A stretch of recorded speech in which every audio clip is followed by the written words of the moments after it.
الحمد للہ رب العالمین والصلاة والسلام علی حبیبہ محمد وآلہ وصحبہ اجمعین۔ اعوذ باللہ من الشیطان الرجیم، بسم اللہ الرحمن الرحیم۔ باب الغسل، غسل کے احکام شروع ہوتے ہیں، یہ اس کا باب ہے۔ غسل کہتے ہیں کسی شے کو پانی سے صاف کر دینا، اس پر کسی طرح کا کوئی میل کچیل ہو یا کوئی ناپسندیدہ داغ ہو تو اسے دور کر دینا۔ یہ بدن کو پاک کرنے کے بارے ہے، کیونکہ جب نہا دھو کر بدن پاک کیا جاتا ہے تو اسے بھی غسل کہا جاتا ہے۔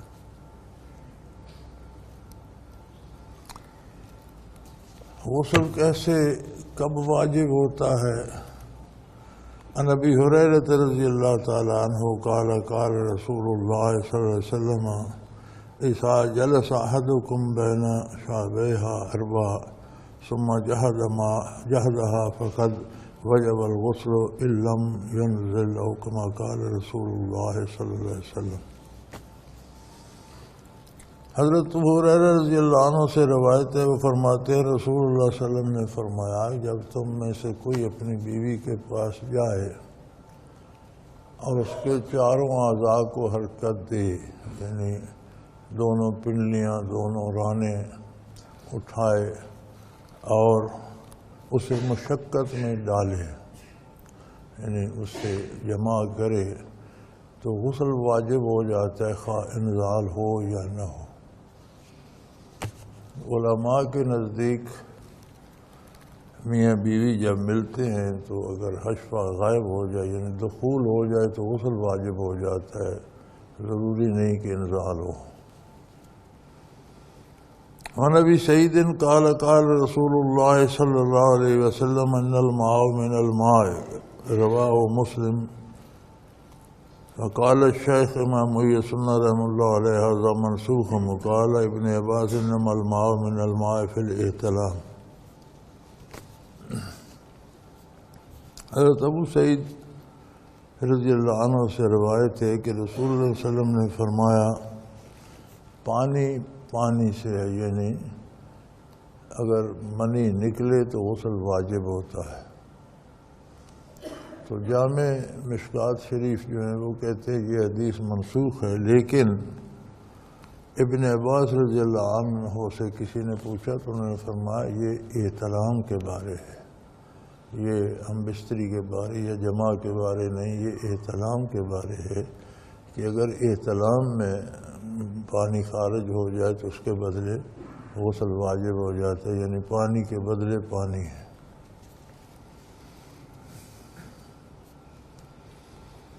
وعن ام سلمۃ قالت ام سلیم یا رسول اللہ ان اللہ لا یستحیی من الحق فلعل المرأة من غسل اذ اعتملت قال نعم۔ وإذا رأت الماء فخزت ام سلمۃ وجهها وقالت یا رسول اللہ او تحتلم الامرأة قال نعم۔ تو ربت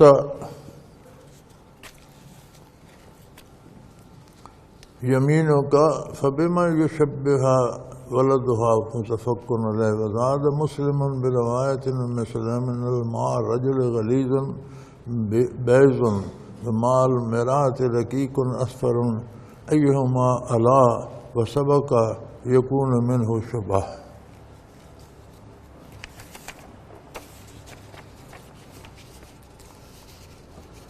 حضرت ام سلمہ رضی اللہ تعالی عنہ سے روایت ہے، وہ فرماتی ہیں کہ ام سلیم ایک صحابیہ تھیں، انہوں نے عرض کی یا رسول اللہ ان اللہ لا یستحی من الحق، اللہ کریم حق سے نہیں شرماتے، یعنی حق بات بیان بھی کرنی چاہیے، پوچھنی بھی چاہیے، کیونکہ جانے گا نہیں تو عمل کیسے کرے گا۔ تو عذرائے ادب انہوں نے یہ آیت پہلے پیش کی کہ میں جو سوال کرنے جا رہی ہوں اگرچہ یہ بے باکی ہے لیکن اس کی ضرورت ہے، اور اللہ نے اجازت دی ہے کہ حق بات پوچھی بھی جائے، بتائی بھی جائے۔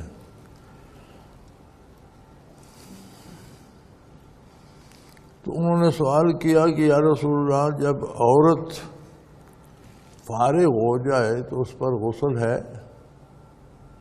اذا تملت، جب اس کا انزال ہو جائے تو اس پر غسل ہے؟ قال نعم، آپ نے فرمایا بے شک غسل ہے اس پر بھی۔ اور وزارات الماء فغزت ام سلمہ تھا، اور آپ نے فرمایا صرف ہم بستری میں فارغ ہونے سے غسل نہیں ہے، عورت کو بھی اگر احتلام ہو جائے، جس کی نشانی ایک تو خواب ہے یا اسے یاد رہے یا نہ رہے، تو اس کے کپڑوں پہ بھی پانی لگ جاتا ہے، اگر وہ فارغ خواب میں بھی احتلام میں بھی ہو جائے تو بھی غسل واجب ہو جاتا ہے۔ تو وہ بڑی حیران ہوئی، انہوں نے منہ پر ہاتھ مار کر کہا یا رسول اللہ، کیا عورت کو بھی انزال ہوتا ہے، اسے بھی احتلام بھی ہوتا ہے؟ تو حضور صلی اللہ علیہ وسلم نے فرمایا کالا نام تربت یمینک، آپ نے فرمایا ہاں تیرا ہاتھ خاک آلود ہو۔ یہ محاورہ ہے، جیسے ہم کہتے ہیں کہ تم کیسے سادہ آدمی ہو، کیسی عجیب بات کر رہے ہو، تو فرمایا تیرا ہاتھ خاک آلود ہو۔ اولاد مشابہ کیوں ہوتی ہے؟ اگر عورت کو انزال نہیں ہوتا تو اولاد عورت کے مشابہ کیوں ہوتی ہے؟ بعض اوقات اولاد کا حلیہ مرد کے مطابق، باپ کے مطابق ہوتا ہے، بعض اوقات بالکل ماں کے شکل پہ ہوتا ہے، تو ایسا کیوں ہوتا ہے؟ یہ متفق علیہ حدیث ہے۔ پھر مسلم نے اس پہ زیادتی کی ہے کہ ام سلیم کی روایت میں یہ بھی ہے کہ مرد کا مادہ منویہ غلیظ ہوتا ہے، گاڑھا ہوتا ہے اور سفید رنگ کا ہوتا ہے، اور خاتون کا مادہ پتلا ہوتا ہے اور پیلے رنگ کا ہوتا ہے۔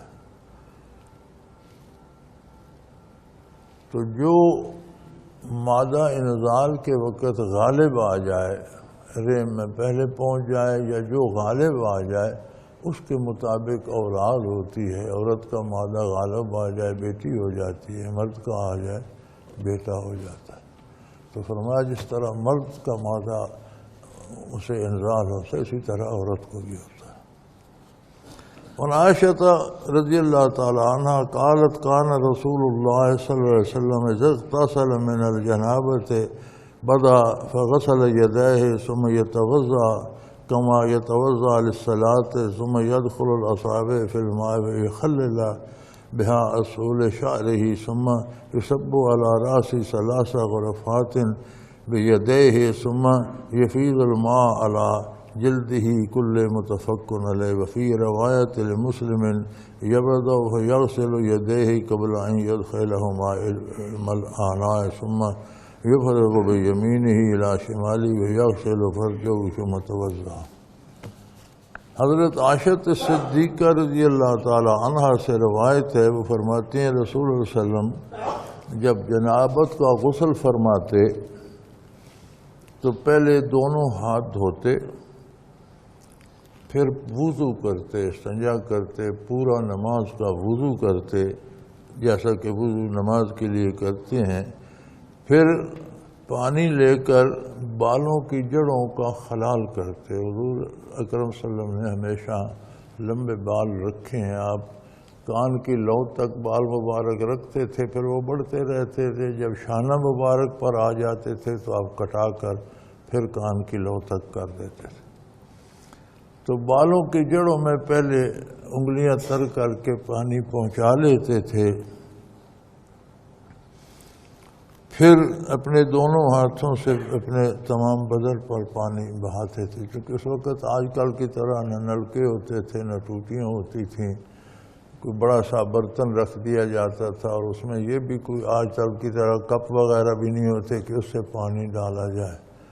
تو برتن میں ہاتھ ڈالنے سے پہلے ہاتھ دھوئے جاتے، پھر پورا وضو نماز کا کرنے کے بعد حضور 3 دفعہ پہلے بالوں کی جڑوں میں پانی پہنچاتے، چونکہ پانی بہا دینے سے بالوں کے اوپر سے بہہ جاتا ہے، جلد خشک رہ جاتی ہے، تو پوری احتیاط سے پھر اس کے بعد پورے بدن پر پانی بہا دیتے تھے۔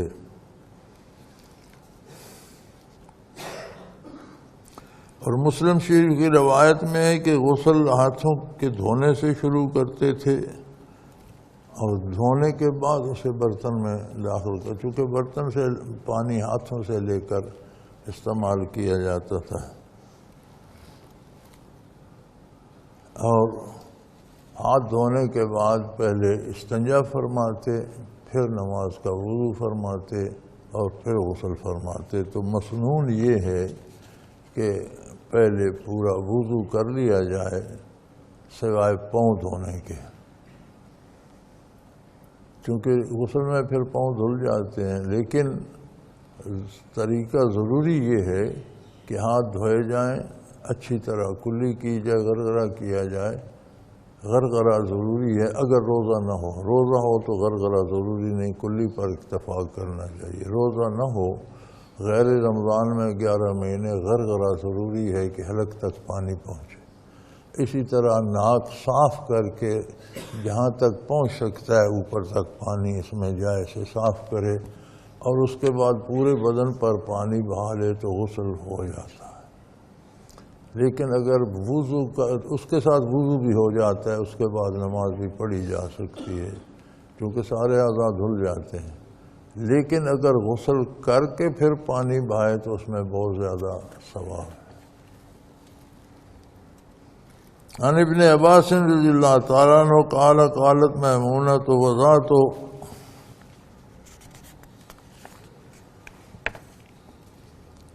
للنبی صلی اللہ علیہ وسلم غسلا فسترته بثوب وصب على يديه وغسلهما ثم صب بيمينه على شماله فغسل فرجه فضرب بيده الأرض فمسحها ثم غسلها فمضمض واستنشق وغسل وجهه بذراعيه ثم صب على رأسه وفاض على جسده ثم تنحى فغسل قدميه فناولته ثوبا فلم يأخذه فانطلق وينفض يديه متفق علیہ۔ حضرت ابن عباس رضی اللہ عنہ سے روایت ہے کہ میمونہ رضی اللہ تعالی عنہا فرماتی ہیں میں نے نبی کریم صلی اللہ علیہ وسلم کو غسل کے لیے پانی رکھ کر دیا اور ایک کپڑے کے ساتھ پردہ کر دیا، یعنی غسل کے لیے پردہ ہونا چاہیے، کھلے عام نہیں نہانا چاہیے۔ آپ نے دونوں ہاتھوں پر پانی ڈالا، ان کو اچھی طرح دھویا، پھر آپ نے دائیں ہاتھ سے پانی ڈالا، بائیں ہاتھ سے استنجا کیا، پھر زمین پر ہاتھ، یعنی استنجا کرنے کے بعد اس وقت یہ صابن وغیرہ بھی نہیں ہوتے تھے، جس طرح ہمارے ہاں سر دھونے کے لیے خاص مٹی ہوتی تھی، یہاں بھی صابن نہیں ہوتے تھے۔ ہم نے بھی بچپن میں دیکھا ہے کہ عورتیں عموماً مرد بھی پٹے رکھتے تھے، تو یہاں پہاڑوں سے وہ مٹی ملتی تھی، لے آتے تھے اور اسے گھول کر سر میں لگا کر پانی ڈالتے تھے، صابن سے زیادہ صاف ہو جاتے تھے، بال چمک جاتے تھے۔ نمونے کے طور پر میرے اس میں چھوٹے سے عجائب گھر میں اس کی ایک بوتل پڑی ہے۔ تو آپ نے استنجے کے بعد چونکہ کچے غسل خانے تھے، کمرہ تھا، کپڑے سے پردہ کیا تھا، تو مٹی پر ہاتھ مبارک مل کر پھر اسے دھو کر صاف کیا، اور پھر کلی کی ناک میں پانی ڈالا، چہرہ مبارک دھویا، سر پر پانی ڈالا اور جسم پر بہایا، اور ایک طرف ہو کر پاؤں دھوئے۔ پھر آخر میں چونکہ جگہ اگر پکی ہو، فرش جگہ پکی ہو، پانی نہ رکتا ہو، پاک جگہ ہو، اس میں پلیدی نہ ہو تو پاؤں ساتھ دھل جاتے ہیں، لیکن اگر کچی جگہ ہو تو پھر الگ جگہ ہو کر جہاں نیچے پھر پاؤں سے مٹی وغیرہ نہ لگے تو دھو لینے چاہیے۔ تو آپ ایک طرف ہوئے اور دونوں پائے مبارک دھوئے، تو میں نے آپ کو کپڑا پکڑایا، آپ نے نہ لیا اور ہاتھ اس طرح جھاڑتے ہوئے تشریف لے گئے، اس میں علماء فرماتے ہیں کہ پہلے گزر چکا کہ حضور جب وضو فرماتے تھے تو ایک خاص آپ کا اسی کام کے لیے کپڑا ہوتا تھا، جیسے آج کل تولیہ ہے، تو اس سے خشک فرما لیتے تھے۔ تو یہاں کپڑا کیوں نہ لیا؟ اس سے میں علماء حق فرماتے ہیں کہ یہ کپڑا ذرا میلا تھا، اس میں میل کے آثار تھے، صاف نہیں تھا، تو حضور اکرم اسے لینا پسند نہیں فرمایا صلی اللہ علیہ وسلم۔ وعن عائشة رضی اللہ تعالی عنہ قالت ان امرأة من الانصار سألت النبي صلی اللہ علیہ وسلم عن غسلها من المحیض فأمرها كيف تغسل ثم قال خذي فرصة من مسك فطهري بها قالت فكيف أطهرها بها فقالت تطهري بها قالت كيف تطهر بها قال سبحان الله تطهري بها فاجتذبتها إلي فقلت تبتغي بها أثر الدم۔ حضرت عائشہ رضی اللہ عنہ سے روایت ہے کہ انصار کی ایک عورت نے نبی صلی اللہ علیہ وسلم سے حیض کے بعد غسل کے بارے سوال کیا کہ کیسے نہائے، تو آپ نے فرمایا صاف خوشبودار اچھے کپڑے کا ایک ٹکڑا لے کر اس کے ساتھ پاکی حاصل کر اور پھر غسل کر۔ تو فرمایا کیسے پاکی حاصل کروں؟ آپ نے فرمایا اس کے ساتھ پاکی حاصل کر۔ اس نے تیسری دفعہ پھر عرض کی یا رسول اللہ پاکی کیسے حاصل کروں؟ آپ نے کہا سبحان اللہ، پاکی حاصل کر، تجھے بات ہی سمجھ نہیں آ رہی ہے؟ آپ نے کہا سبحان اللہ، اللہ پاک ہے، عجیب بات ہے، تو بات ہی نہیں سمجھ پا رہی۔ تو حضرت عائشہ فرماتی ہیں رضی اللہ تعالیٰ عنہ کہ میں نے اسے اپنی طرف کھینچ کر الگ کر لیا اور میں نے اسے الگ سے بات سمجھائی کہ حضور کا مقصد یہ ہے کہ ناپاکی کا خون جہاں جہاں جسم پر لگ جاتا ہے، اپنے سطر کی جگہ پہ لگ جاتا ہے، تو صاف کپڑے سے لے کر پہلے اسے صاف کر لیں۔ یعنی غسل سے پہلے مرد کے لیے بھی اصول ہے، وضو سے پہلے بھی اصول ہے کہ بدن پر کہیں کوئی ناپاکی لگ گئی ہے تو اسے پہلے صاف کیا جائے، اس کے بعد وضو کیا جائے۔ اسی طرح اب یہ نہیں ہے کہ پاؤں کے ساتھ غلاظت لگ گئی تو غسل کر کے آخر میں دھوئیں گے تو وہ دھل جائے گا، نہیں، جہاں ناپاکی لگی ہے وہ جگہ پہلے صاف کی جائے۔ تو چونکہ عورتوں کو اس میں داغ واغ رانوں کے ساتھ یا سطر کے ساتھ لگنے کا شبہ ہوتا ہے، تو فرمایا پہلے باہر جسم پر جو اس وجہ سے ناپاکی لگ گئی ہے صاف پاکیزہ کپڑے سے، آپ نے فرمایا کستوری لگا کپڑا عرب استعمال کرتے تھے، کستوری بہت مہنگی ہوتی ہے لیکن وہ ہلکی سی کہیں کسی کپڑے رومال میں خوشبو بھر دیتے تھے دکاندار کو، ذرا سی کستوری ہلکی تو اس سے ہزاروں رومال بن گئے، تو اسے استعمال کرنا پسند کرتے تھے۔ فرمایا اچھا کرو، اسے مطلب یہ کہ صاف ستھرا خود پہلے وہ کپڑا پاک صاف ہو۔ ایک ناپاک کپڑے سے پاکی کیا حاصل ہوگی؟ جہاں وہ ملو گے وہ جگہ اور ناپاک ہو جائے گی، تو اس سے پہلے پاکی حاصل کر، یعنی جسم کے ظاہر پر کہیں کوئی داغ دھبا ہے تو وہ صاف کر، اس کے بعد جو معروف طریقے ہے اس سے غسل کر لیں۔ کہ اصول یہ ہے کہ جسم سے ظاہراً کوئی ناپاکی لگی ہوئی ہے تو پہلے وہ دور کی جائے۔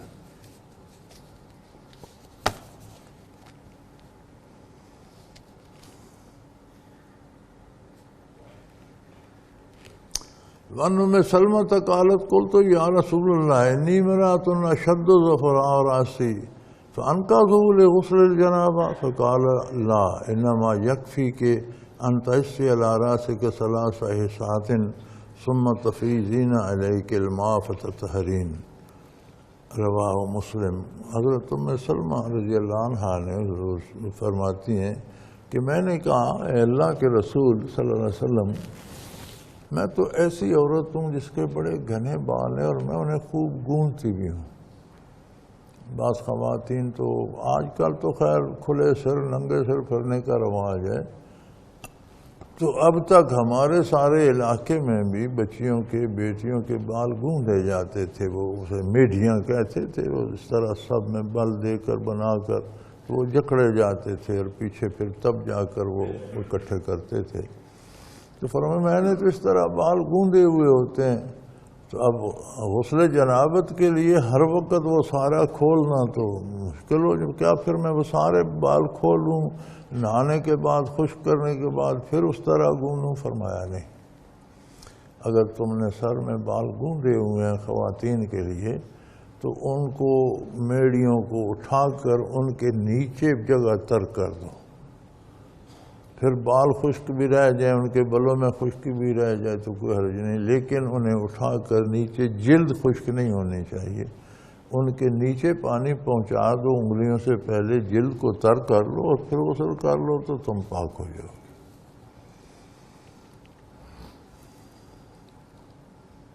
وَنِنْسٍ قَالَ كَانَ النَّبِيُّ صلی اللہ علیہ وسلم يتوضأ بالمد يغتسل بالصاع إلى 5 أمداد۔ حضرت انس سے روایت ہے نبی صلی اللہ علیہ وسلم وضو صاع کے ساتھ، نبی صلی اللہ علیہ وسلم کے ساتھ وضو، مد کے ساتھ وضو اور صاع سے لے کر 5 مد تک غسل کرتے تھے۔ یہ 4 مد کا صاع ہوتا ہے، یہ 4 صاع کا مد ہوتا ہے، کیا یہ کوئی صاع اور مد اس عہد کے پیمانے تھے، تو وہ آج کل تو بڑا علماء نے اس میں کیا ہے کہ عہد اکبری میں وہ وزن تھا اس کے مطابق، عہد جہانگیری میں وہ وزن تھا اس کے مطابق ہیں، لیکن ہمارے پلے کچھ نہیں پڑتا، اس عہد کے پیمانے تھے۔ غرض یہ ہے کہ وضو سے 4-5 گنا پانی غسل میں لگ جاتا ہے، اور وضو احتیاط سے کیا جائے کہ جسم خشک بھی کوئی ذرا نہ رہے، گندا بھی نہ رہے، صاف بھی ہو جائے اور پانی ضائع بھی نہ ہو۔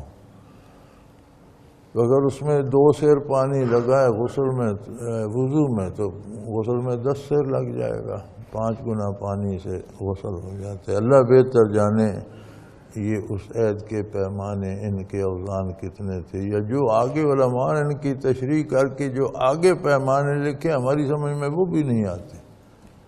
جو مسلمانوں کے عہد حکومت میں برِ صغیر میں رائج تھے، وہ کوئی پیمانہ یہ اکبری ہے، یہ جہانگیری ہے، پتہ نہیں ان کے اوزان کیا تھے، آج کل تو یہ سیر چھٹانک ہیں، ان کے حساب سے کیا اوزان تھے، تو اس تحقیق کی ضرورت بھی نہیں۔ اصل بات یہ ہے کہ وضو احتیاط سے کیا جائے، جس میں پانی ضائع بھی نہ ہو، وضو میں کمی بھی نہ ہو، تو غسل میں اس سے 4 گنا سے لے کر 5 گنا تک پانی خرچ کرنا چاہیے کہ غسل بھی پورا ہو جائے اور پانی کا ضیاع بھی نہ ہو۔ جیسا حضور کا ارشاد گزر چکا کہ اگر تم بہتے دریا کے کنارے بھی ہو تو پانی میں اسراف نہ کرو، اپنی ضرورت کا پانی لو، باقی اللہ کا مال ہے، اس کی مخلوق کے لیے ہے، تمہیں کیا خبر وہ کہاں کہاں جائیں گے، اس کے قطرے کس کس کا رزق ہے اس میں۔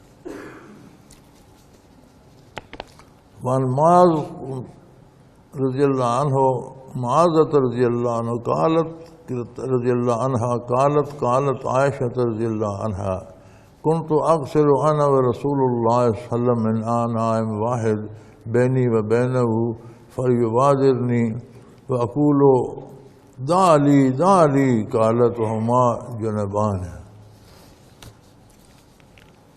حضرت معاذہ رضی اللہ عنہ فرماتی ہیں کہ حضرت عائشہ رضی اللہ تعالی عنہ نے فرمایا کہ میں اور رسول اللہ صلی اللہ علیہ وسلم اکٹھے ایک برتن سے نہا لیتے تھے جو ہم اپنے درمیان رکھ لیتے تھے۔ میں نے عرض کیا کہ ایک بڑا سا برتن ہوتا تھا بالٹی نما، اس طرح جیسے آج کل کڑھائیاں ہوتی ہیں جس میں پانی کا لگن بھی آج کل بھی ہوتا ہے، اسے پانی کا لگن یا کیا کہتے ہیں، تو کوئی کپ وپ بھی نہیں ہوتے تھے، تو اس میں سے پانی ہاتھ پہلے دھو لیے، پھر چلوؤں سے پانی لے کر نہاتے تھے۔ تو فرماتی ہیں کہ ہمیں غسل جنابت کرنا ہوتا تھا، رسول اللہ صلی اللہ علیہ وسلم اور میں اکٹھے ایک برتن سے نہا لیتے تھے، تو حضور جلدی جلدی پانی اٹھا لیتے تھے، تو میں کہا کرتی تھی کہ یا رسول اللہ میرے لیے بھی پانی رہنے دیں، میرے لیے بھی پانی رہنے دیں۔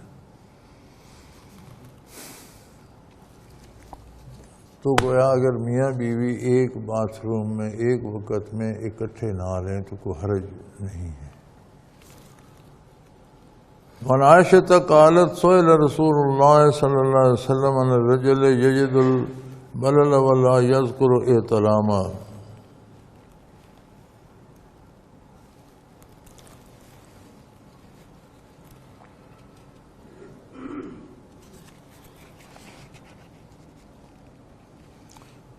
قال يغتسل عن الرجل الذي يرى أنه قد احتلم ولا يجد بلالا قال لا غسل عليه. قالت سليم هل على امرأة ترى ذلك غسل؟ قال نعم إن النساء شقائق الرجال رواه الترمذی. حضرت عائشہ رضی اللہ تعالی عنہ سے روایت ہے کہ رسول اللہ علیہ وسلم سے ایک شخص نے سوال کیا کہ جو کپڑوں پہ لباس پہ داغ یا تری تو پاتا ہے لیکن اسے یاد نہیں کہ احتلام ہوا یا نہیں ہوا. خواب میں جو کچھ ہوا وہ اسے یاد نہیں، اسے خیال نہیں ہے کہ مجھے احتلام ہوا ہے یا نہیں، لیکن نشان کپڑوں پہ تری کا ہے تو اس وجہ سے وہ غسل کرے گا؟ فرمایا بے شک.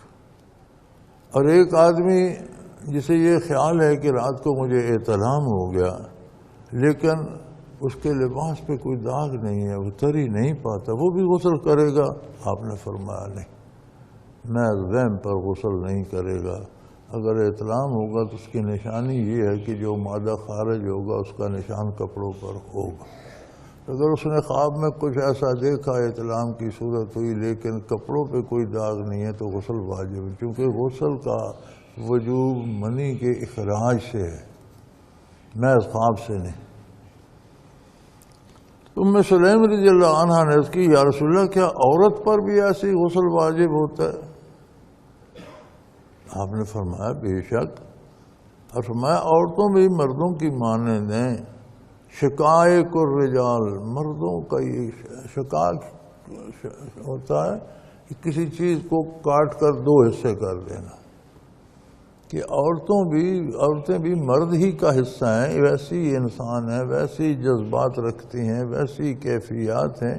اب اللہ نے ایک کو مرد بنا دیا ایک کو عورت بنا دیا تو ایک ہی چیز کے دو حصے ہیں، دونوں انسان ہیں اور اس میں دونوں برابر ہیں. احکام شریعت میں بھی دونوں برابر ہیں، احکام دونوں کے لیے ایک ہی ہیں. عورت بھی اگر اسے احتلام تو یاد ہے لیکن کپڑوں پہ نشان نہیں تو غسل واجب نہیں ہوگا. احتلام بھول بھی گیا لیکن کپڑوں پہ نشان ہے تو غسل کرے گی. احتلام بھی یاد ہے نشان بھی ہے پھر تو کوئی شک ہی نہ رہا. وَأَنْهَا قَالَتْ قَالَ رسول اللہ صلی اللہ علیہ وسلم اذا جاوز الخطان الخطان وجب الغسل فعلت انا ورسول اللہ صلی اللہ علیہ وسلم فغسلتنا. حضرت عائشہ رضی اللہ تعالیٰ عنہ سے روایت ہے کہ رسول اللہ نے فرمایا جب محل ختنہ سے تجاوز کر جائے، یعنی جب دخول ہو جائے تو غسل واجب ہو جاتا ہے خواہ انزال ہو یا نہ ہو. تو فرماتی ہیں میں نے اور رسول اللہ صلی اللہ علیہ وسلم نے ایسا کیا تو ہم دونوں نے غسل فرمایا صلی اللہ علیہ وسلم. وَنَبِي هُرَيْرَةَ قَالَ قَالَ رسول اللہ صلی اللہ علیہ وسلم كُلُّ شَعْرَةٍ جَنَابَةٍ فَاغْسِلُوا الشَّعْرَ وَانْقُلُوا الْبَشَرَةَ رواه ابو داود والترمذی ابن ماجہ وقال الترمذی هذا حدیث غریب والحارث بن وجیع الراوی هو شیخ لیس بذلک. حضرت ہریرہ سے روایت ہے کہ رسول اللہ نے فرمایا ہر بال کے نیچے جنابت ہے. یہ ناپاکی دو قسم کی ہوتی ہے، ایک ہوتی ہے طاری جو وجود پر چھا جاتی ہے، ایک ہوتی ہے ساری جو اندر خون کے ساتھ مل جائے سارے بدن میں رواں ہو جاتی ہے دل سے لے کر ایک ایک ذرے تک. یہ جو پہلی قسم ہے یہ ہے جو جنابت وغیرہ سے فرض ہو جاتی ہے تو یہ طاری ہوتی ہے ظاہر بدن پر. تو فرمایا ہر بال کے نیچے ساری جلد پر ہے تو احتیاط بالوں کو پوری احتیاط سے دھونا چاہیے کہ بالوں سے ہوتا ہے بال لمبے ہوں تو اوپر سے پانی گزر جاتا ہے اور نیچے جڑ یا جلد خشک رہ جاتی ہے تو یہ احتیاط کرنی چاہیے. اور جو ساری ہوتی ہے بدن میں وہ کفر سے ہوتی ہے، وہ بظاہر بدن کافر کا بدن بھی پاک نہیں ہوتا کیونکہ اندر اتنی ناپاکی ہوتی ہے کہ وہ غسل بھی کرتا رہے تو اس کا بدن پاک نہیں ہوتا، ناپاک ہی رہتے کیونکہ ناپاکی اندر ساری صلاحیت کی ہوئی ہوتی ہے. ایک ایک رگے جاؤں میں، ایک ایک خون میں، ایک ایک دھڑکن میں، دل میں، جگر، ہر جگہ کفر کی نجاست ہوتی ہے تو وہ ساری ہوتی ہے، جنابت وغیرہ سے یہ طاری ہو جاتی ہے، تو جلد کے ہر ذرے پہ طاری ہو جاتی ہے، لہذا غسل احتیاط سے کیا جائے اور پوری طرح پوری جلد کو تر کیا جائے۔ اور ترمذی نے فرمایا یہ حدیث غریب ہے اس لیے کہ حارث ابن دحیہ جو تھے وہ بہت بوڑھے ہو گئے تھے، انہوں نے باتیں یاد نہیں رہتی تھیں، صحابہ کرام میں سے تھے اور ان کی عمر بہت زیادہ ہوگی، تو فرماتے ان کی حدیث کا جو ہے وہ غریب ہے اس لیے کہ وہ اتنے بوڑھے ہو گئے تھے کہ انہیں باتیں بھول جاتی تھیں، لیکن یہ بات باقی تمام احادیث مبارکہ اس کی تائید کرتی ہیں۔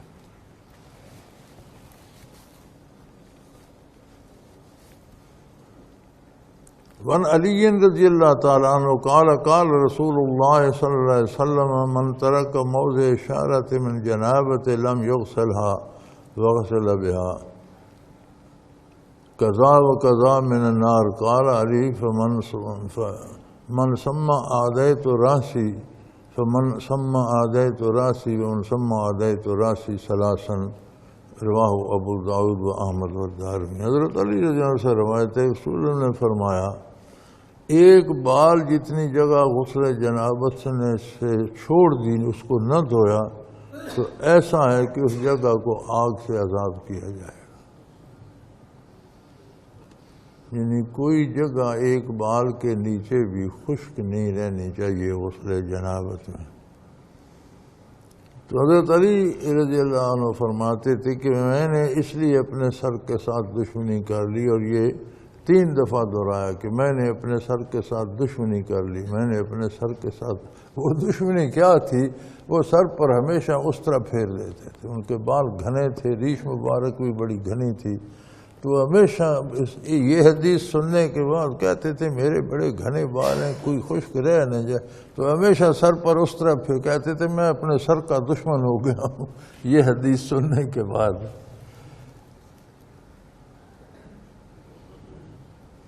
وعن عائشہ رضی اللہ تعالیٰ عنہ قالت کان النبی صلی اللہ علیہ وسلم لا یتوضأ بعد الغسل۔ حضرت عائشہ رضی اللہ عنہ سے روایت ہے کہ حضور جب غسل فرما لیتے تو پھر اس کے بعد وضو نہیں کرتے تھے، غسل وضو کو کافی ہو جاتا ہے، سارے اعضاء دھل جاتے ہیں۔ جب بندہ غسل کر لیتا ہے تو حضور جب غسل فرما لیتے تو پھر سوائے اس کے کہ وضو کی ضرورت پیش ہے، ورنہ غسل میں وضو ہو جاتا ہے، حضور اس کے بعد وضو نہیں فرماتے تھے۔ وعنہا قالت کان النبی صلی اللہ علیہ وسلم یغسل رأسہ بالختم وہو جنب یجتری بذلک لا یصب علیہ الماء۔ حضرت عائشہ رضی اللہ عنہ سے روایت ہے کہ آپ جنابت کا غسل فرماتے ہوئے سر مبارک کو ختمی کے ساتھ دھو لیتے تھے۔ ختمی ایک بوٹی ہوتی ہے، طبیبوں کے پاس مل جاتی ہے، تو اسے اگر پانی میں بھگو کے رکھ دیا جائے تو وہ بھی صفائی کا، بالوں کو دھویا جائے تو صفائی کا کام کر جاتی ہے، بال صاف ہو جاتے۔ تو حضور اکرم صلی اللہ علیہ وسلم غسل جنابت فرماتے ہوئے ختمی سے سر مبارک دھو لیتے اور پھر اس پر مزید پانی ڈالنے کی ضرورت نہیں سمجھتے تھے، تو اس ختمی میں چونکہ پانی تو صاف ہی رہ جاتا ہے، اس کا اثر پانی میں آ جاتا ہے، وہ کوئی ایسی چیز نہیں کہ وہ مٹی کی طرح سر پر لیپ ہو جائے اور دھونی پڑے۔ اس کو ایک بوٹی ہے، جڑی بوٹی ہے، تھوڑی سی پانی میں ڈال دی تو اس میں پانی میں اثر آ جاتا ہے، پانی تو ویسے ہی ہوتا ہے، وہ ختمی والا پانی ہو گیا، تو اس سے جب سر مبارک دھو لیتے تھے تو مزید پانی ڈالنے کا ضرورت محسوس نہیں فرماتے تھے۔ من یعلا قال رسول رضی اللہ تعالیٰ عنہ قال رسول اللہ صلی اللہ علیہ وسلم رأى رجلا یغتسل بالبراز فصعد المنبر فحمد اللہ واثنى علیہ ثم قال ان اللہ حی ستطیر یحب الحیاء واستتر اذا اغتسل احدکم ولیستترہ۔ رواہ ابو داؤد والنسائی فی روایت قال ان اللہ ستیر فاذا اراد احدکم یغتسل فلیتوارا بشیء۔ حضرت یعلا رضی اللہ عنہ سے روایت ہے کہ رسول اللہ صلی اللہ علیہ وسلم نے ایک شخص کو کھلی جگہ پر غسل کرتے دیکھ لیا۔ اب آپ صلی اللہ علیہ وسلم نے اس کو اتنی اہمیت دی کہ حضور ممبر تشریف فرما ہو گئے، باقاعدہ خطبہ دیا، پورا اہتمام فرمایا، اور آپ نے فرمایا کہ اللہ کریم حیا کو پسند کرتے ہیں، خود پردہ پوش ہیں، بے شمار مخلوق گناہ کرتی ہے، وہ کسی کا گناہ ظاہر نہیں کرتے۔ اللہ بے شک بہت پردہ پوش ہے، پتہ نہیں دنیا میں کیا کیا ہوتا ہے، اور وہ اتنی پردہ پوشی کرتے ہیں کہ ہر بندے کا بھرم رکھے ہوئے ہیں، اس لیے پردہ پوشی کو پسند فرماتے ہیں۔ تو جب غسل کرتے ہو تو پردہ کر لیا کرو، اللہ کو یہ پسند ہے، اور کھلے عام بے پرد نہانا گستاخی ہے۔ اسے حضور نے اتنی اہمیت دی کہ اب باقاعدہ حضور نے صحابہ کرام کو جمع فرما کر ممبر عالی پہ تشریف فرما کر اس کے لیے خطبہ ارشاد فرمایا، اور اللہ کی حمد و ثنا کر کے فرمایا کہ اللہ بڑا پردہ پوش ہے۔ کتنے گناہ تم کرتے ہو، یاد کرو، تمہارے ایسے ایسے جرائم ہیں کہ لوگوں پہ ظاہر ہو جائیں تمہیں گھر سے نکال دیں، اولاد تمہارے منہ نہ لگے، بیٹے بیٹیاں تم سے الگ ہو جائیں کہ یہ کیسا انسان ہے، لیکن یہ اللہ پردے رکھتا ہے۔ تو خود بھی تو اپنا پردہ رکھو۔ کھلے عام غسل کرنا بے پرد ہو کر بہت بری بات ہے، تو پردہ غسل کے وقت پردہ کرنا ضروری ہے۔ اور اس کا حضور نے خاص اہتمام فرمایا، اتنی تاکید فرمائی۔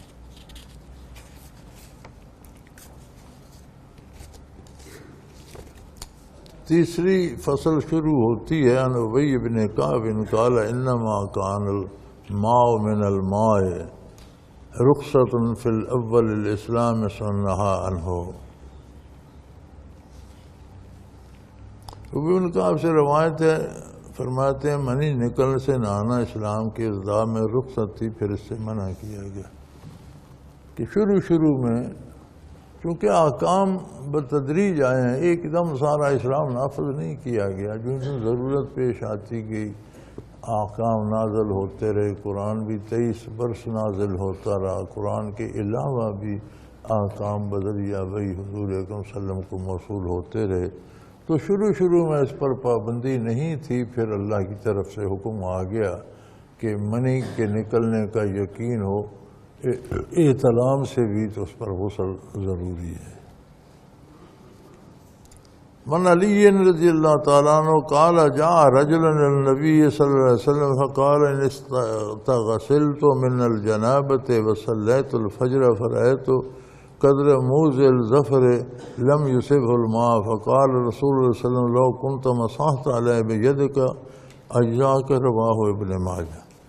حضرت علی رضی اللہ عنہ سے روایت ہے کہ ایک آدمی نبی صلی اللہ علیہ وسلم کی خدمت میں آیا اور کہا میں نے جنابت کا غسل کیا اور فجر کی نماز پڑھی، لیکن نماز سے فارغ ہونے کے بعد میں نے دیکھا کہ ایک ناخن کی یعنی بال برابر جگہ ایسی ہے اس پر پانی نہیں پہنچا، کہیں پاؤں کی یا کسی جگہ کی کوئی ایسی جگہ رہ گئی، ایک ناخن بنا، جتنا ناخن آگے سے تراشا جاتا ہے اتنی سی جگہ خشک رہ گئی ہے۔ تو وسلم نے فرمایا اس وقت وہ غسل کی تری تیرے ہاتھ پر تھی، تو گیلا ہاتھ بھی اس پر پھیر دیتا تو کافی ہو جاتا، تو اب تو وہ سارا کچھ ہو گیا، تو نے خواہ نماز پڑھ لی، بدن خشک ہو گیا، اب تو سارا کچھ وہ جو کیا وہ گیا، پھر نئے سرے سے کرنا پڑے گا، نماز بھی قضا ہوگی، غسل بھی کرنا۔ لیکن اس وقت تو اگر وہ گیلا ہاتھ اس جگہ پر پھیر دیتا تو وہ شامل ہو جاتا، ایک بال برابر جگہ تھی، تو جو پانی ہاتھ پہ لگا ہوا تھا غسل کا اسی سے اس کو مل دیتا، مسح کر دیتا تو ٹھیک ہو جاتا۔ وعن ابن عمر قال كانت الصلاة 50 والغسل من الجنابة 7 مرات وغسل البول من الثوب 7 مرات فلم يزل رسول الله صلى الله عليه وسلم يسأل حتى جعلت الصلاة 5 وغسل الجنابة مرة وغسل الثوب من البول مرة، رواه ابو داود۔ حضرت ابن عمر رضی اللہ عنہ سے روایت ہے، وہ فرماتے ہیں کہ نمازیں 50 فرض ہوئی تھی اور جنابت سے غسل جو ہے وہ 7 دفعہ کرنا پڑا، یہ فرض ہوا تھا۔ جو غسل جنابت کا غسل کرے وہ 7 دفعہ، ایک دفعہ غسل کر لے پھر وضو کرے پھر نہائے، پھر وضو کرے پھر نہائے، 7 دفعہ نہانا پڑتا۔ اور اگر کپڑا ناپاک ہو جاتا، پیشاب کے چھینٹے پڑ جاتے، 7 مرتبہ دھونے سے پاک ہوتا۔ پھر رسول اللہ صلی اللہ علیہ وسلم درخواست کرتے رہے بارگاہ الہی میں، کرتے رہے یہاں تک کہ نمازیں 50 کی بجائے 5 رہ گئیں، غسل 7 کے بدلے 1 کفایت کر گیا، اور ناپاکی کو ایک بار دھونے سے کپڑا پاک ہو جاتا۔ تو یہ تعداد عدد میں تو کم ہو گئی، اللہ کریم نے اسے ثواب میں کم نہیں کیا۔ جو 5 نمازیں ادا کرتا ہے اجر 50 کا پا لیتا ہے، غسل جنابت 1 دفعہ کرتا ہے ثواب 7 کا پا لیتا ہے، ناپاک کپڑے کو 1 دفعہ دھو کر پاک کرتا ہے تو اجر 7 مرتبہ کا، یعنی وہ ان کی تعداد عبادات کی تو کم ہو گئی۔ اللہ کریم نے فرمایا جو بندے کی طرف سے ہے وہ کم کر دو، جو میری طرف سے ہے میں کم نہیں کرتا، تو اجر اتنا مل جاتا ہے۔ یہ اس حدیث کا حصہ نہیں، میں تشریح میں عرض کر رہا ہوں۔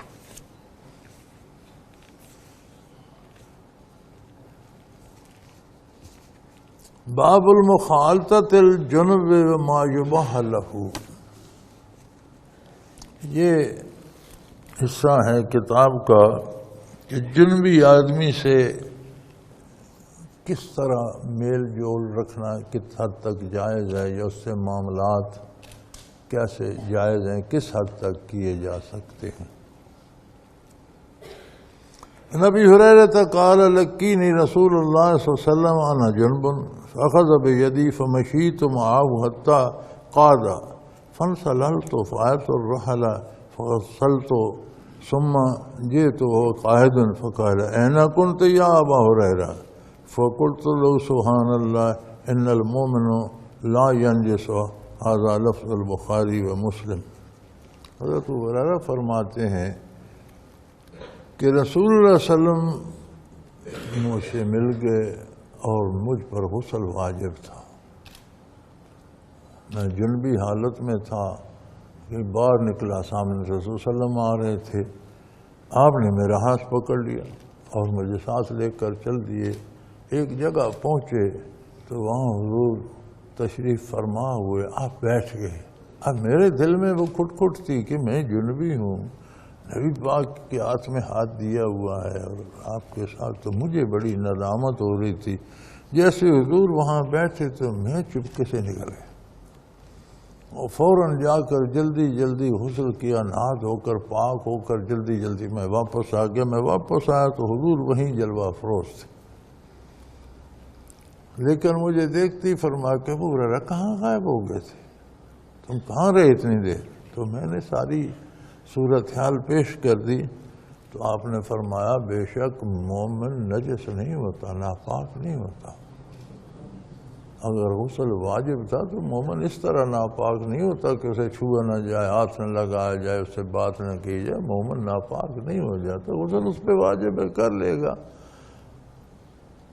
تو اس کی شرح میں علماء فرماتے ہیں کہ اگر کسی نے جنابت سے اسے غسل کرنے کی فرصت نہیں ملی تو وضو کر لے اور سو جائے، وضو کر لے، کھانا کھا سکتا ہے، بات کر سکتا ہے، چل پھر سکتا ہے۔ خالی استنجا کر کے بدن سے ناپاکی کے نشانات مٹا دے وہ بھی کفایت کر جاتا ہے، لیکن مناسب یہ ہے کہ حضور کی عادت مبارک تھی کہ حالت جرم میں اگر نہانا پسند نہ فرماتے تو پھر نماز کی طرح پورا وضو فرما کر سو جاتے تھے، آرام فرما لیتے تھے اور اٹھ کر غسل فرما لیتے تھے۔ تو صحیح طریقہ یہ ہے۔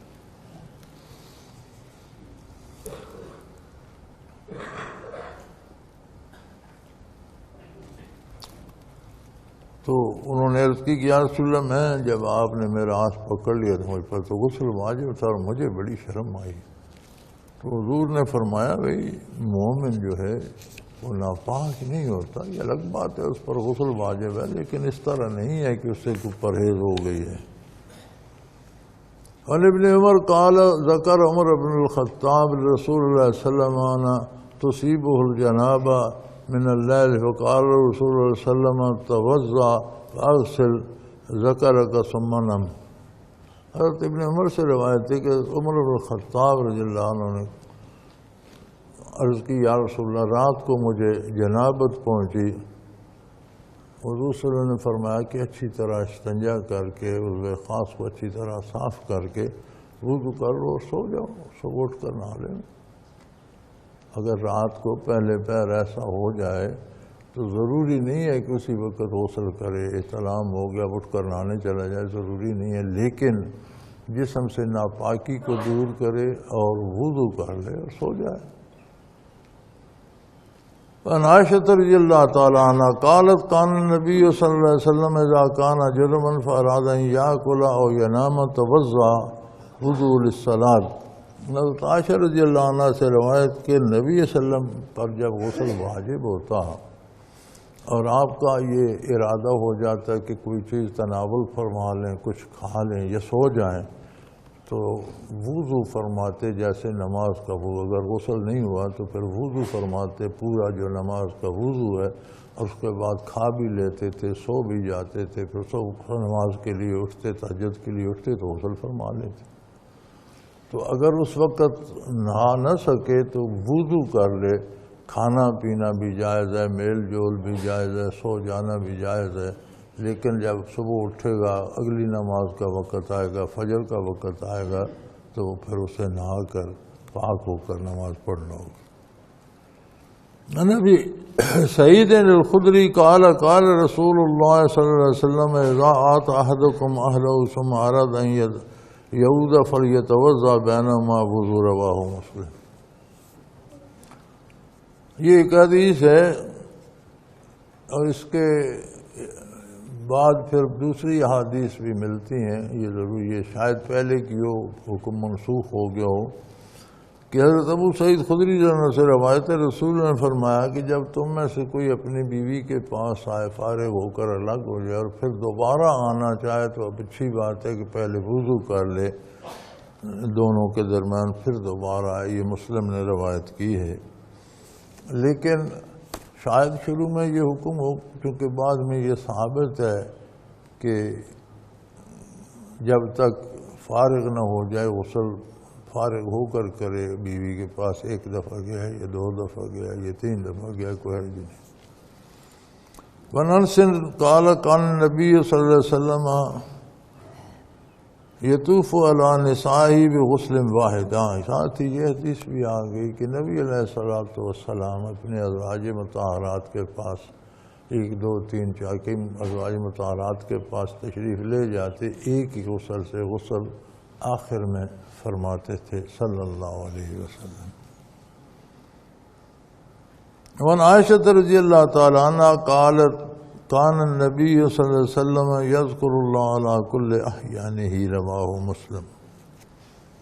حضرت عائشہ رضی اللہ تعالی عنہ سے روایت ہے کہ حضور اکرم صلی اللہ علیہ وسلم ہر حال میں ذکر الہی کرتے رہتے تھے، ہر حال میں، ہر صورت میں، ہر وقت، ہمیشہ آپ کا کوئی لمحہ ذکر سے خالی نہیں جاتا تھا۔ تو یہاں میں ایک شرح دیکھ رہا تھا، تو ہمارے ایک مولانا جنہوں نے شرح لکھی ہے، اللہ ان کی محنت قبول فرمائے، انہوں نے یہاں بڑا زور لگایا کہ یار یہ ذکر خفی نہیں ہے، یہ ذکر جہر ہے کہ حضور بیت الخلاء جاتے ہوئے پہلے تعوذ پڑھتے تھے، پھر فارغ ہو کے پھر دعا پڑھتے تھے، تو یہ ذکر جہر ہے۔ لیکن وہ یہ بھول گئے کہ بیت الخلاء میں بھی تو دیر لگتی ہے،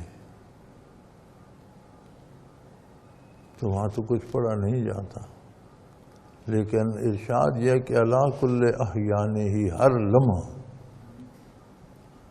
تو وہاں تو پڑھنا کہ آپ صلی اللہ علیہ وسلم نے روکا ہے کہ اس حال میں کوئی آیت یا کوئی اللہ کا نام نہ لیا جائے، لباس، بلکہ اگر اندر چلا گیا تو لباس اتارنے سے پہلے تب یا دعا پڑھ لے، ننگا ہو کر نہ پڑھی جائے۔ تو جتنی دیر حضور کا لباس نہیں ہوتا تھا پھر کیا کرتے تھے؟ اس کا مطلب ہے پھر تو ذکر رک گیا. تو یہ کل احیان ہی اتنا مولوی صاحب تو زور لگا رہے ہیں لیکن وہ ثابت نہیں ہوتا. یہ ذکر خفی قلبی ہے جو ہم وقت سوتے جاگتے چلتے پھرتے کھاتے پیتے اٹھتے بیٹھتے جب قلب ذاکر ہو جاتا ہے تو وہ جاری رہتا ہے. زبان بند بھی ہو جاتی ہے، بندہ سو جاتا، بندہ مر جاتا ہے، یہ جاری رہتا ہے.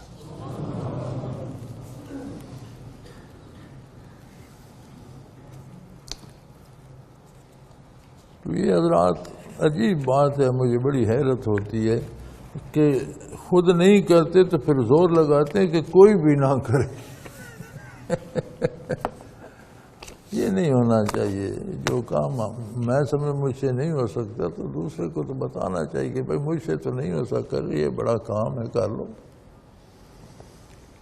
وعن ابن عباس رضی اللہ تعالیٰ عنہ قال اغتسل بعض ازواج النبی صلی اللہ علیہ وسلم فی جفنۃ فاراد رسول اللہ صلی اللہ علیہ وسلم ان یتوضا منه فقالت رسول اللہ انی کنت جنبا فقال ان الماء لا یجنب رواه الترمذی. حضرت ابن عباس رضی اللہ عنہ سے روایت ہے کہ نبی صلی اللہ علیہ وسلم کی ایک زوجہ محترمہ نے ایک لگن میں کوئی پانی کے بڑے برتن میں غسل کیا. تو نبی صلی اللہ علیہ وسلم تشریف لائے تو انہوں نے وضو کا ارادہ فرمایا اور اسی لگن میں پانی پڑا تھا تو آپ نے ارادہ کیا کہ اس سے میں وضو کر لوں. تو انہوں ام المومنین نے عرض کی یا رسول اللہ میں نے اس سے غسل کیا ہے اور میرا غسل جنابت تھا. تو آپ صلی اللہ علیہ وسلم نے فرمایا پانی تو جنبی نہیں ہو جاتا، یعنی آپ نے ہاتھ مبارک دھوئے ان سے پانی لیا تو پانی میں تو پلیدی کا اثر نہیں آ گیا، پانی تو جنبی نہیں ہو جاتا. چونکہ بڑا سا برتن ہوتا تھا لگن تو نہانے سے چلو چوتھائی پانی یا اس سے بھی کم خرچ ہوا ہوگا تو فرمایا باقی سارا ناپاک تو نہیں ہو گیا. ٹھیک ہے، آپ نے اسی سے وضو فرما لیا.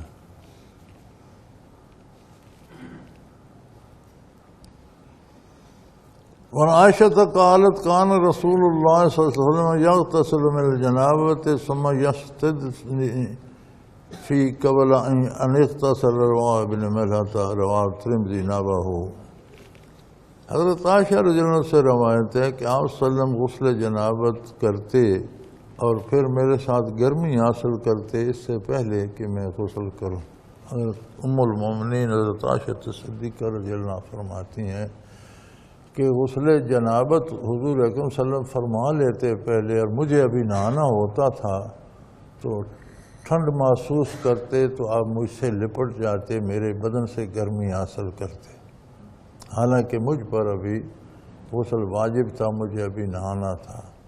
تو وہ مقصد یہ ہے کہ اگر غسل کے بعد میاں یا بیوی دوسرے پر ابھی غسل واجب ہے تو اکٹھے بیٹھ کے یا چھو لیا یا ہاتھ لگا لیا تو اس سے کوئی حرج نہیں ہوتا. یہ نہیں ہوتا کہ بیوی تولیہ بھی پکڑانے لگے تو میاں بچ کر پکڑے کہ ہاتھ سے ہاتھ نہ ٹکرا جائے. تو جنبی اتنا ناپاک نہیں ہوتا، اس پر غسل واجب ہے لیکن اتنی ناپاکی نہیں ہے کہ اسے ہاتھ بھی نہ لگ سکے یا اس سے کوئی چیز بھی نہ پکڑی جا سکے. وعن علی رضی اللہ تعالیٰ عنہ قال کان النبی صلی اللہ علیہ وسلم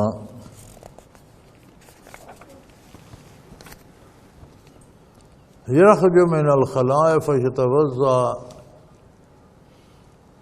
فیقرأ القرآن یأکل منها اللہم ولم یکن یعجبہ او یعجزہ عن القرآن شیء لیس الجنابہ. حضور نبی کریم بیت الخلاء سے باہر تشریف لاتے، ہمیں قرآن پڑھاتے، ہمارے ساتھ گوشت کھا لیتے اور آپ کو قرآن پڑھنے سے جنابت کے علاوہ کوئی چیز نہیں روکتی تھی. اب وہ حضرات جو کہتے ہیں کہ پورا نماز کا وضو قرآن کے لیے ضروری ہے، اس کا کیا جواب دیں گے کہ حضور بیت الخلاء سے تشریف لاتے تو پانی سے طہارت حاصل کرنے کے بعد ہمیں قرآن پڑھاتے تھے، وضو نہیں کرتے تھے. تو گویا پانی سے طہارت حاصل کر لی جائے تو قرآن کریم کی تلاوت کی جا سکتی ہے.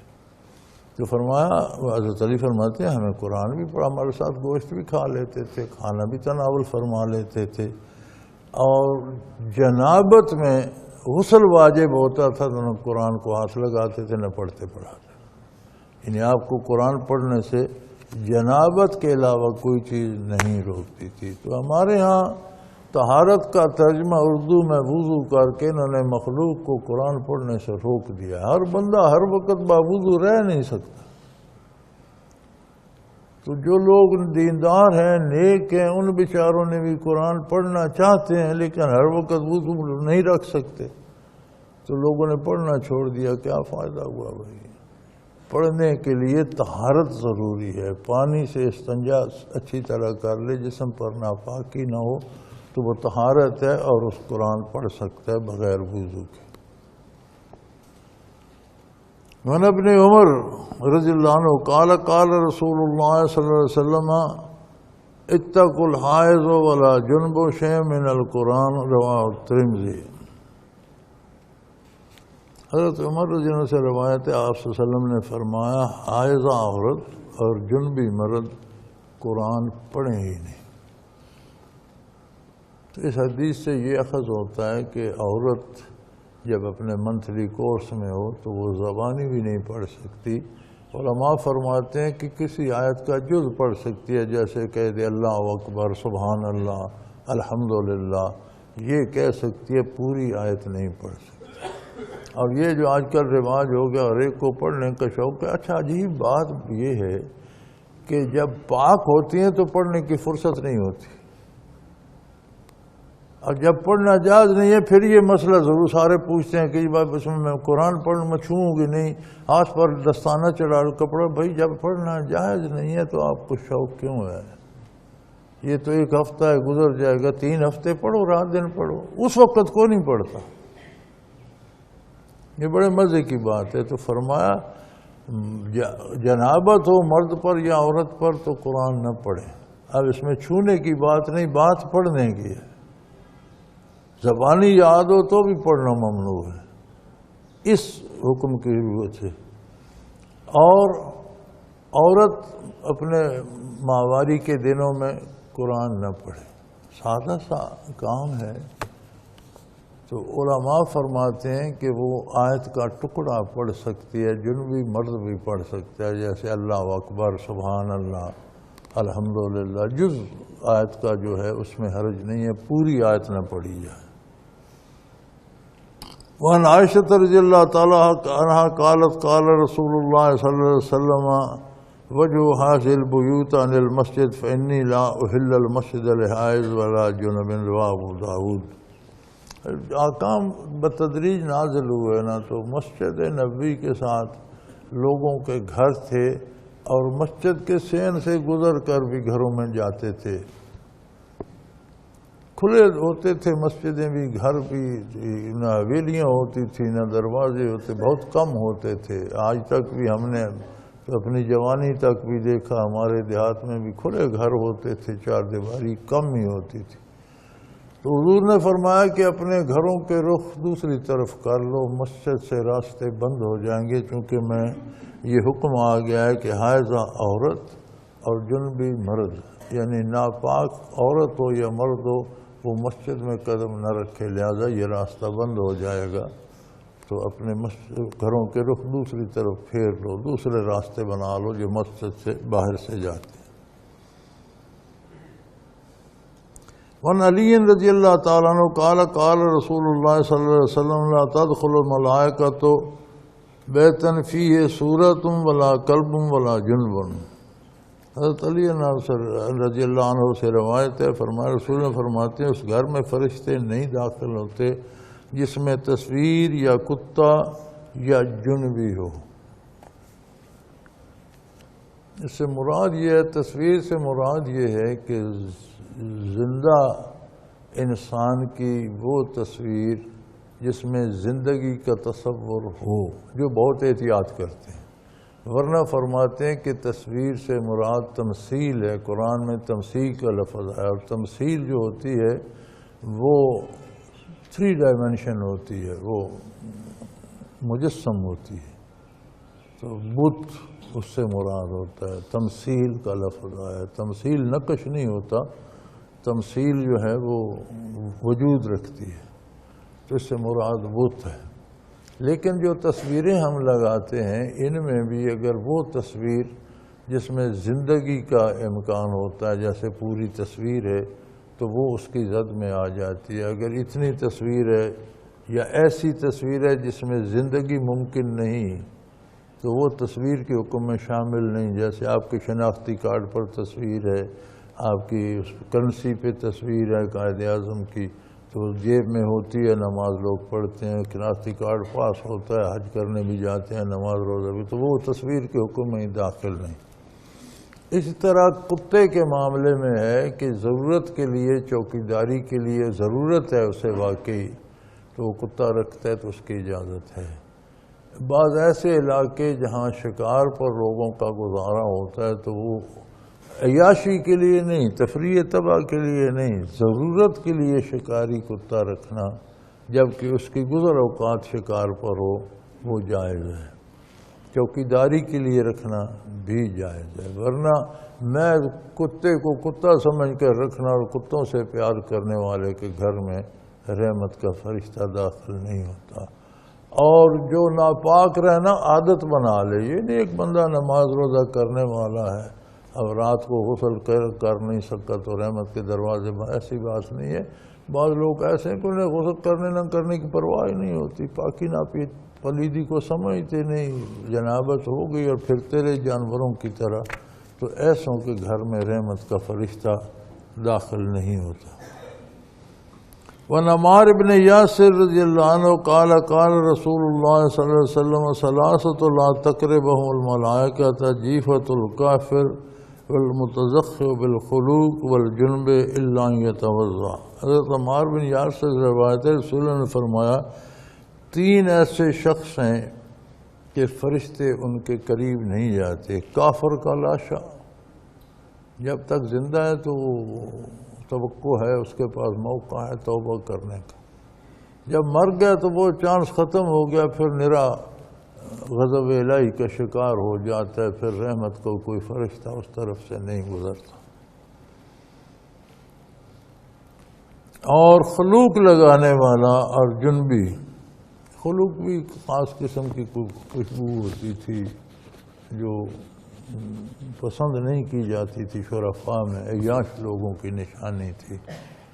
تو اس طرح کا آدمی جو عیاشی کے لیے مختلف قسم کے اسباب جمع کرتا ہے، جن کی زندگی میں ضرورت نہیں ہے اور وہ شرعاً کو مناسب یا موزوں بھی نہیں ہیں، اور ان سے کسی غلطی کی ہی توقع ہے، ان کے ہوتے ہوئے کچھ برائی ہی کرنے کی توقع ہے، کسی نیکی کی امید نہیں. ایسی چیزوں کا جمع کرنا، اس طرح کی خوشبو ہو، لباس ہو، وہ سب اس میں آ جاتے ہیں.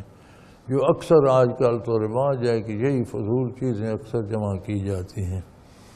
اور جنبی جب تک غسل نہیں کرتا یا پھر وضو کر لے، جنبی وضو بھی کر لے تو نماز کے لیے پھر اس پر غسل لازم ہوگا، ورنہ کھانا کھا سکتا ہے، بات کر سکتا ہے، میل ملاقات کر سکتا ہے، لیکن اگر وضو کر لے تو.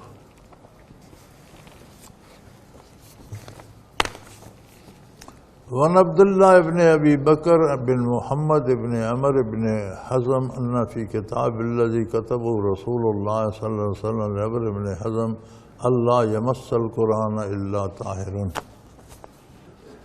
حضرت عبداللہ بن عمر سے بن ابی بکر بن عمر بن معظم سے روایت ہے کہ جب جو خط رسول صلی اللہ علیہ وسلم نے عمر بن حزم کو لکھا تھا، عمر بن حزم کو نوجوانی میں حضور نے یمن کا گورنر بنا کر بھیجا اور تحریر لکھ کر عطا فرمائی تھی کہ وہاں جا کر ان باتوں پر عمل کرنا. تو اس میں یہ بھی تھا کہ بغیر طہارت کے قرآن کو مس نہ کرے. اب اسی طہارت کا ترجمہ یار لوگوں نے وضو کر دیا ہے، حالانکہ طہارت تو پانی سے استنجا کرنے سے حاصل ہو جاتی ہے، جو پہلے گزر حدیث میں بھی گزر چکا. تو قرآن کو بغیر طہارت کے مس ہاتھ نہ لگائے. ہمارے اردو دان حضرات نے اس کا ترجمہ وضو کر کے پابندی لگا دی۔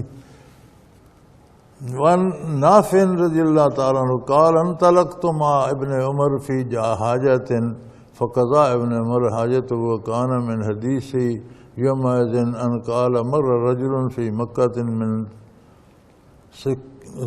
سکلہ فلقى رسول اللہ صلی اللہ علیہ وسلم وقد خرج من غائط او بول فسلم علیہ فلم يرد علیہ حتى اذا قاد الرجل ان يتوارى في السکۃ ضرب رسول صلی اللہ علیہ وسلم بیدہ علی الحائط ومسح بہما وجهه ثم ضرب ضربة اخرى ومسح ذراعيه ثم رد على الرجل السلام وقال ان لم يمنعني ان رد عليك السلام الا ان لم يكن على طهر رواه ابو داؤد۔ حضرت نافع سے روایت ہے کہ دفعہ ابن عمر کے ساتھ قضاء حاجت کے لیے چلا، ابن عمر نے فراغت حاصل کی، اور اس دن ان کی حدیث سے یہ بھی ہے کہ ایک شخص گلی میں سے گزرا، رسول اللہ علیہ وسلم کو اس نے دیکھا، آپ بیت الخلاء سے فارغ ہوئے تھے، باہر تشریف لائے تھے، تو اس نے آپ کو السلام علیکم پیش کیا، آپ نے جواب نہ دیا۔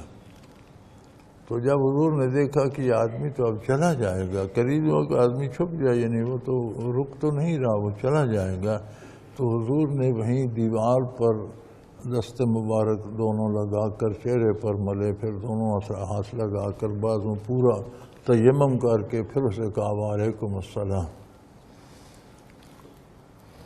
اور فرمایا کہ میں نے تیرے سلام کا جواب اس لیے نہیں دیا تھا کہ میں پاکی پرنا تھا، میں بیت الخلاء سے آیا تھا، تو ورنہ ایک جگہ تو ہے کہ کسی نے السلام علیکم کہا تو آپ نے جواب نہیں دیا، پھر وضو فرمایا اور اس کے بعد وعلیکم السلام کہا۔ لیکن یہاں خیال تھا کہ یہ آدمی تو گلی میں کھڑا تو نہیں رہے گا، چلا جائے گا، تو حضور نے جلدی میں تیمم کر کے اسے وعلیکم السلام کہہ دیا، بعد میں جا کر وضو فرمایا۔ وان مہاجر بن مہاجرین فنفذ انه اتى النبي صلی اللہ علیہ وسلم ويبول فسلم علیہ فلم يرد علیہ حتى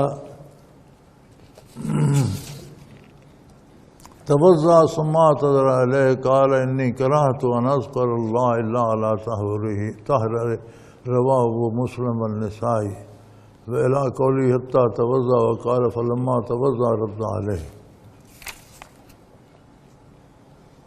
حضرت مہاجرین رضی اللہ تعالیٰ عنہ سے روایت ہے کہ وہ نبی صلی اللہ علیہ وسلم کے پاس آیا اور آپ قضاء حاجت کر رہے تھے، تو اس نے السلام علیکم کہا تو آپ نے جواب نہیں دیا، یعنی آپ بیت الخلاء سے باہر آئے تو اس نے دیکھتے ہی السلام علیکم عرض کیا تو حضور نے جواب نہیں دیا، یہاں تک کہ آپ نے وضو فرمایا، پھر اس سے عذر کیا کہ میں نے برا جانا کہ میں نہ بے وضو ہونے کی حالت میں اللہ کا ذکر کروں، اس سے معذرت فرمائی، اور پھر سلام کا جواب اسے دیا، وعلیکم السلام کہا۔ اور یہ نسائی نے کہا ہے کہ آپ نے جب وضو کر لیا تو پھر جواب دیا، وعلیکم السلام کہا، اور عذر یہ کیا کہ مجھے یہ پسند نہیں ہے کہ میں بے وضو ہونے کی حالت میں اللہ کا نام لوں، زبان پر لاؤں۔ تو اب جو صاحب اس بات پہ زور دے رہے ہیں کہ حضور ہر وقت ذکر جار فرماتے تھے، تو ذکر جار تو حضور نفی کر رہے ہیں کہ جب تک میں وضو نہیں کرتا، اور وہاں کل یعنی ہر حال میں کرتے تھے، تو یہ تطایع ذکر خفی کے بغیر ممکن نہیں ہے۔ وعن ام سلمۃ قالت کان رسول اللہ صلی اللہ علیہ وسلم یجنب ثم ینام ثم ینتبہ ثم ینام۔ حضرت ام سلمہ سے روایت ہے کہ رسول اللہ علیہ وسلم جنبی ہوتے اور پھر سوتے، بیدار ہوتے پھر سوتے، اس کو احمد نے روایت کیا ہے۔ تو یہ اس طرح سے ہے کہ حضور سونے سے پہلے، یہ تو بہت روایتیں میں گزر چکا کہ وضو فرما لیتے تھے، اور پھر سو جاتے، پھر آنکھ مبارک کھلتی بیدار ہوتے، پھر سو جاتے. یعنی اگر جنبی وضو کر کے سو جائے اور پھر اٹھے اسے جاگ آ جائے، بیدار ہو جائے، پھر سو جائے، تو ضروری نہیں کہ پھر دوبارہ وضو کرے، کیونکہ یہ کوئی نماز تو نہیں پڑھنی نا. وہی وضو کافی ہے رات بھر کے لیے.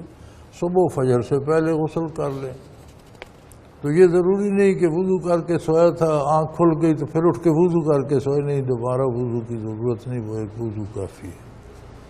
وعن شعبة قال ابن عباس كان إذا اغتسل من الجنابة يفرغ بيده اليمنى على يده اليسرى 7 مرات ثم يغسل وجهه فنسي مرة ثم أفرغ فسألني فقلت لا أدري فقال لأمك لك ما يمنعك أن تدري ثم يتوضأ وضوء للصلاة يمزفيز على جلد الماء ثم يقول هذا كان رسول الله صلى الله عليه وسلم يطهره.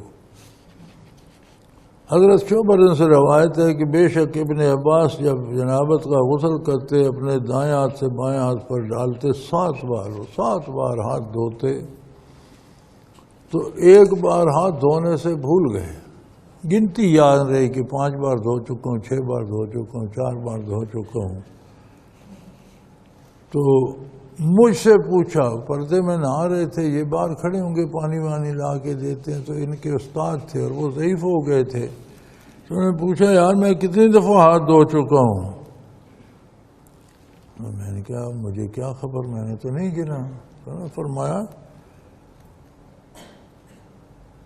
کہ تیری ماں نہ رہے، تیری ماں مر جائے، محاورہ ہے، اور تیری ماں مر جائے تو نے کیوں نہیں گنا؟ میں تو بڑھاپے کی وجہ سے بھول گیا. تو جوان ہے، تو یاد رکھتا، مجھے بتاتا.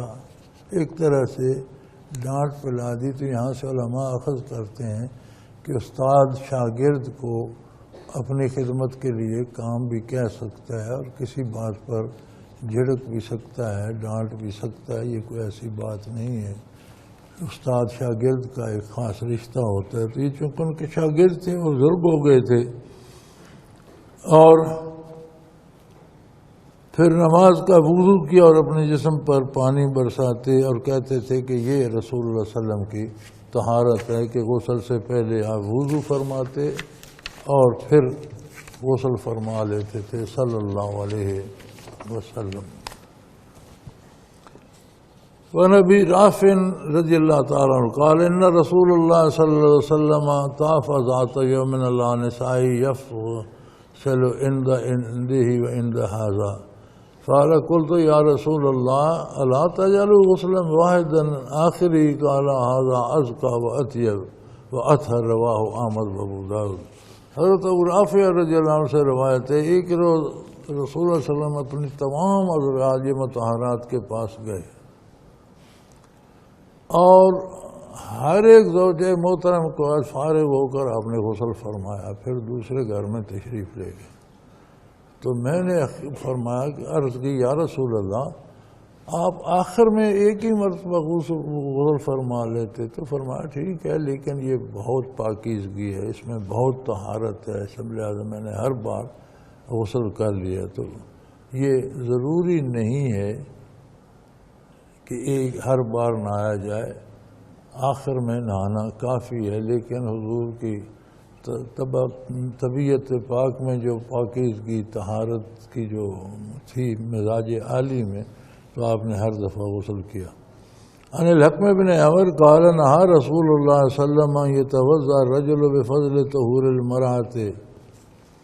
حضرت بن عمر سے روایت ہے کہ رسول اللہ صلی اللہ علیہ وسلم نے اس بات سے منع کیا ہے کہ عورت کے بچے ہوئے پانی سے مرد وضو کرے، اور وہ صورت میں جب پانی کم ہو، تھوڑا پانی ہو. تو ایک بندے نے وضو کر لیا، پیچھے 2 چلو پانی ہے تو اس سے ہاتھ بھی نہیں دھو سکے گا، تو اس سے تکلف نہ کرے.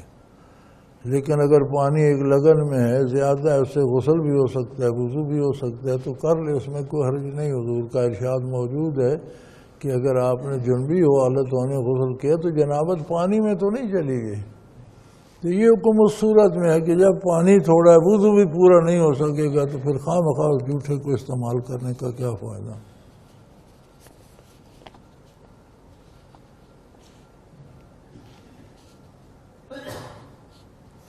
وعن حبيب الحميدي رضي الله عنه قال لقيت رجلا صاحب النبي صلى الله عليه وسلم 4 سنين كما صاحب أبو هريرة قال نهى رسول الله صلى الله عليه وسلم أن تغسل المرأة بفضل الرجل يغتسل الرجل بفضل المرأة مسدد ويغير ما يميا.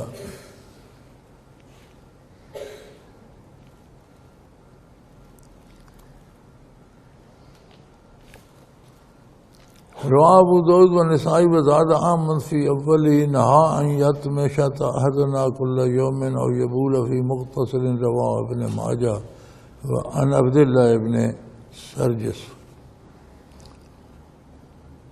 حمید حمیری رضی اللہ عنہ سے روایت ہے کہ میں ایک آدمی سے ملا جو نبی علیہ السلام کی خدمت میں 4 برس رہا تھا، جیسے ابو ہریرہ رضی اللہ عنہ آپ کی صحبت میں رہے. تو اس نے کہا کہ رسول اللہ صلی اللہ علیہ وسلم مرد کے عورت کے بچے ہوئے پانی سے یا عورت مرد کے بچے ہوئے پانی سے نہانے سے مسدود نے زیادہ کیا چاہیے، اس سے منع فرمایا ہے. تو حضرت مسعود نے کہا کہ وہ پانی کم ہونے کی صورت میں ہے، ورنہ حضور نے فرمایا اکٹھے چلو بھریں اکٹھے نہا لیں تو اس میں کوئی حرج نہیں. اور فرمایا ہمیں منع کیا ہر روز کنگھی کرے یا غسلخانہ میں پیشاب کرے. ہر روز کنگھی کرنے سے مراد ہے کہ عمل نہ کرنا اور ظاہری ڈانٹ پھاٹ بناتے رہنا، یہ درست نہیں ہے. پنجگانہ نماز ادا کرتا ہے، حلال کھاتا ہے، اسلام حکم کے مطابق زندگی گزارتا ہے تو غسل کرتا ہے، کنگھی کرتا ہے، درست صاف ستھرا رہتا ہے، درست ہے. اور ایک ظاہر کو سنوارتا رہتا ہے، نئے نئے لباس پہنتا رہتا ہے، نہ نماز پڑھتا ہے نہ روزہ رکھتا ہے، تو فرمائے ظاہری کرو فرقی، پھر کیا اس کا فائدہ کیا ہے، اس کی ضرورت کیا ہے.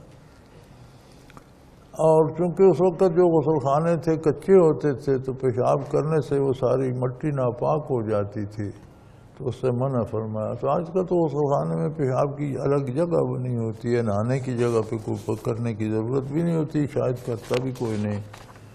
وصلی اللہ تعالی علیہ وعلی آلہ وسلم. الحمدللہ الحمدللہ الحمدللہ رب العالمین والصلاة والسلام علی حبیبی محمد.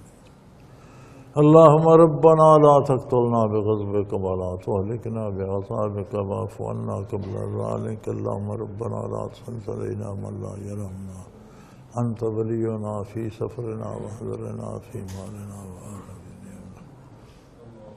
وصلی اللہ تعالی علی حبیبی.